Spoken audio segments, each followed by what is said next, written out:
Hello friends, എല്ലാവർക്കും Mahalakshmi serial തുടർന്ന് വാമന മുത്തശ്ശിയും ചേർന്ന പ്രതാപനെ മുറിയിൽ പ്രതാപനെ സത്യങ്ങൾ അവിടെ വെച്ച് എന്റെ അമ്മായിയമ്മയെ മോഹിനിയുടെ അമ്മയെ സാഗരം ചേർന്ന് ഷെഡിലേക്ക് പ്രതാപൻ വിളിച്ചു പറയുന്നു. അയാളുടെ അത് കേട്ട് ഞെട്ടുന്നുണ്ട് കേട്ടോ. അവിടെ ഒരു തൂണിൽ മുത്തശ്ശിയാണെങ്കിൽ വേഗം തന്നെ പ്രതാപനെ തടയുന്നത് അവൻ എന്ത് വേണമെങ്കിലും കണ്ണനോട് അങ്ങനെ ചില കാര്യങ്ങൾ കൂടി സത്യം അറിഞ്ഞാൽ ഞാൻ മാത്രമല്ല അമ്മയും തുടർന്ന് സാഗരനെ പ്രതാപനെ നോക്കാൻ ഏൽപ്പിച്ചു പറയുന്നുണ്ട്. അനന്തു സത്യങ്ങൾ നീ എന്തൊക്കെയാ വാമനോട് വിളിച്ചു പറഞ്ഞതെന്ന് ചോദിക്കുന്നു. ഇപ്പോ നല്ലവനായി എന്നെല്ലാം കരുതിക്കൊണ്ടാണ് അനന്തു എല്ലാം തുറന്നു പറയുന്നത്. എന്റെ അമ്മായിയാണെങ്കിൽ വേറെ ആരെങ്കിലും പോലെ അനന്തു പറയുന്നതെല്ലാം കേൾക്കുമ്പോൾ അങ്ങനെ വിശ്വനാഥനെ കൊന്നത് അവനാണോ എന്നെല്ലാം ചോദിച്ച് ഞെട്ടുകയും വിഷമിക്കുകയാണ്. ഞാനും ഈ അടുത്താണ് എല്ലാം അറിഞ്ഞതെന്നും സാഗരനും എല്ലാം വിശ്വനാഥനെ കൊല്ലാൻ തന്നെ എല്ലാം അറിഞ്ഞിരുന്നെങ്കിൽ കണ്ണനോട് എല്ലാം തുറന്നു കൂടി കൊല്ലാൻ ഒരുപാട് വൈകി പോയി എന്നെല്ലാം അനന്തു പ്രതാപൻ പറയുന്നത് കേട്ടു. ഇതിനിടയിൽ വാമൻ ഒരു ഡ്രാമ കളിക്കാൻ തന്നെ തീരുമാനിക്കുന്നു.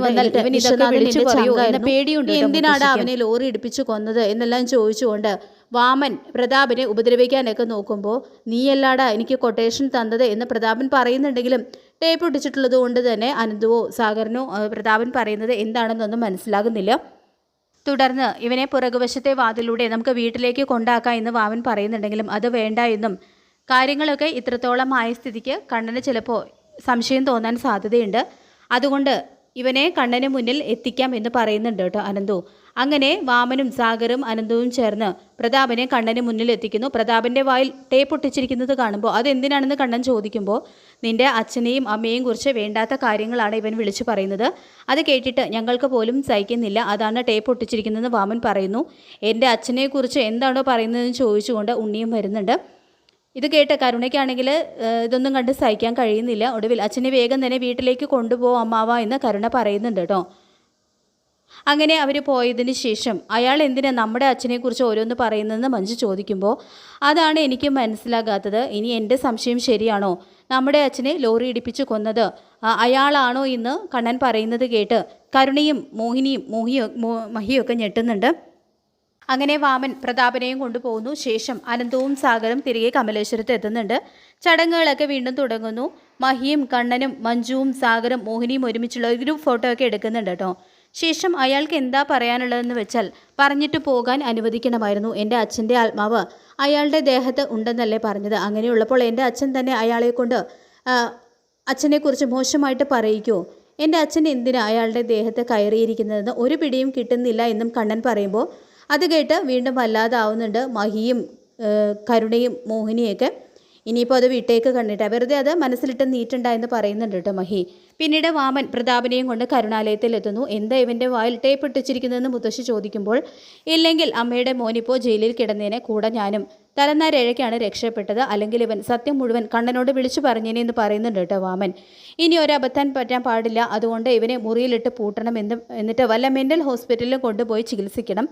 ഇപ്പോൾ അനന്തവും സാഗറും ഒക്കെ നമ്മുടെ കൂടെയുണ്ട്, ഈ സത്യം അറിയാതിരിക്കേണ്ടത് അവരുടെ കൂടെ ആവശ്യമാണെന്നും വാമൻ അങ്ങനെ നടന്ന കാര്യങ്ങൾ മുഴുവൻ മുത്തശ്ശിയെ അറിയിക്കുന്നു. തുടർന്ന് വാമനും മുത്തശ്ശിയും ചേർന്ന് പ്രതാപനെ മുറിയിൽ പൂട്ടിയിടാനായിട്ട് കൊണ്ടുപോകുന്നു. അവിടെ വെച്ച് എൻ്റെ അമ്മായിയമ്മയെ മോഹിനിയുടെ അമ്മയെ കൊന്നത് ഇവരാണെന്നുള്ള സത്യവും പ്രതാപൻ വിളിച്ചു പറയുന്നു. അത് കേട്ട് ഞെട്ടുന്നുണ്ട് കേട്ടോ വാമൻ. തുടർന്ന് മുത്തശ്ശിയാണെങ്കിൽ വേഗം തന്നെ പ്രതാപനെ മുറിയിലിട്ട് പൂട്ടുന്നു. ശേഷം ഓഹോ അപ്പോൾ അങ്ങനെ ചില കാര്യങ്ങൾ കൂടിയുണ്ടല്ലേ, സത്യം അറിഞ്ഞാൽ ഞാൻ മാത്രമല്ല അമ്മയും മോനും ഒക്കെ ജയിലിലേക്ക് പോകുമെന്നും വാമൻ പറയുന്നുണ്ട്. ശേഷം നീ എന്തൊക്കെയാ വാമനോട് വിളിച്ചു പറഞ്ഞതെന്ന് ചോദിക്കുമ്പോൾ അമ്മ എൻ്റെ അമ്മായിയമ്മയല്ലാതെ വേറെ ആരെയെങ്കിലും കൊന്നിട്ടുണ്ടോ എന്ന് ചോദിക്കുമ്പോൾ അങ്ങനെ വിശ്വനാഥൻ നിന്നോട് പറഞ്ഞു എന്ന് തിരിച്ച് മുത്തശ്ശി ചോദിക്കുന്നതും വല്ലാത്തൊരു ചിരിച്ചിരിക്കുകയാണ് പ്രതാപൻ. എന്നിട്ട് ആ വാമൻ വിശ്വനാഥനെ കൊല്ലാൻ കൊട്ടേഷൻ കൊടുക്കുന്നതിന് മുൻപ് അവൻ 3 പേരെ കൂടി കൊല്ലാൻ കൊട്ടേഷൻ കൊടുത്തിട്ടുണ്ട് എന്ന് പ്രതാപൻ പറയുന്നത് കേട്ട് മുത്തശ്ശി ഞെട്ടുന്നുണ്ട്. ഇനി മോഹിനി വന്നാൽ ഇവൻ ഇതൊക്കെ വിളിച്ചു പറയുമോ എന്ന പേടിയുണ്ട് കേട്ടോ മുത്തശ്ശിക്ക്. ഇതേ സമയം കമലേശ്വരത്ത് കരുണയാണെങ്കിൽ വളരെയധികം സങ്കടപ്പെട്ടിരിക്കുകയാണ്. എന്നാലും എൻ്റെ അച്ഛനെ ഇങ്ങനെ ഒരു അവസ്ഥയിൽ കണ്ടിട്ട് എനിക്ക് സഹിക്കാൻ കഴിയുന്നില്ല, എല്ലാവരുടെയും മുന്നിൽ ഒരു കോമാളിയായി എൻ്റെ അച്ഛൻ എന്ന് പറഞ്ഞുകൊണ്ട് കരുണ കരയുമ്പോൾ നിൻ്റെ അച്ഛനെ ഇങ്ങനെ അഴിച്ചുവിടാതെ എത്രയും പെട്ടെന്ന് മെൻ്റൽ ഹോസ്പിറ്റലിൽ കൊണ്ടുപോകണം, നല്ല ചികിത്സ കൊടുക്കണമെന്ന് പറയുന്നുണ്ട് ഉണ്ണി.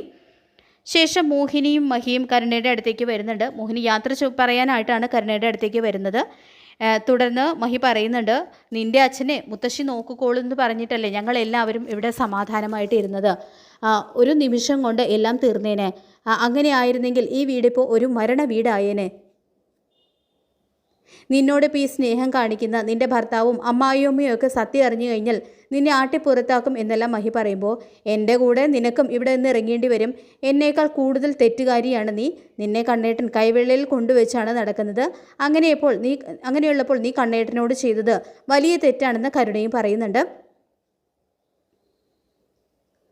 എനിക്കത് തുറന്നു പറയാൻ കഴിയാതിരുന്നത് വലിയ തെറ്റ് തന്നെയാണ്. അതിനെന്ത് ശിക്ഷ വേണമെങ്കിലും കണ്ണേട്ടൻ തന്നോട്ടെ എന്നും മഹിയും പറയുന്നുണ്ട് കേട്ടോ. ഏതായാലും ഇവരുടെ ഈ സംസാരം എല്ലാം കണ്ണൻ കേൾക്കാനായിട്ട് ഇടയാവുന്നുണ്ട്. അതോടുകൂടി തന്നെ കണ്ണൻ എല്ലാ സത്യങ്ങളും മനസ്സിലാകുന്നു. പ്രതാപൻ പറഞ്ഞതെല്ലാം വെറും സമനില തെറ്റി വിളിച്ചു പറഞ്ഞ കാര്യങ്ങളല്ല, എല്ലാം സത്യം തന്നെയായിരുന്നു. എല്ലാവരും കൂടി തന്നെ ചതിക്കുകയാണ് എന്നുള്ള ഞെട്ടിക്കുന്ന സത്യം കണ്ണൻ അവിടെ മനസ്സിലാക്കുന്നുണ്ട്. അപ്പോൾ നമുക്ക് കാത്തിരിക്കാം മഹാലക്ഷ്മി സീരിയലിൻ്റെ ഇന്നത്തെ കിടലൻ എപ്പിസോഡിനായിട്ട്. ഈ റിവ്യൂ ഇഷ്ടപ്പെട്ടെങ്കിൽ ലൈക്ക് ചെയ്യുക, ചാനൽ കൂടി ഒന്ന് സബ്സ്ക്രൈബ് ചെയ്യുക. താങ്ക്